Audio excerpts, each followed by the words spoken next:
сейчас улетит.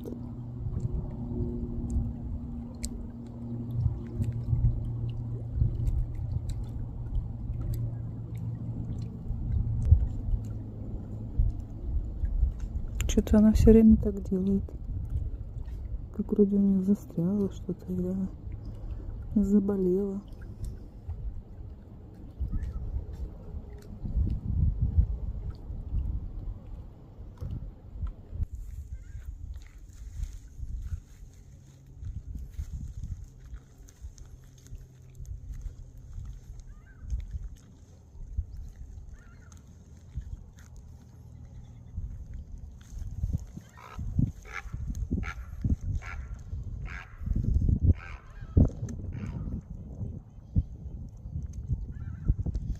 Крякалка.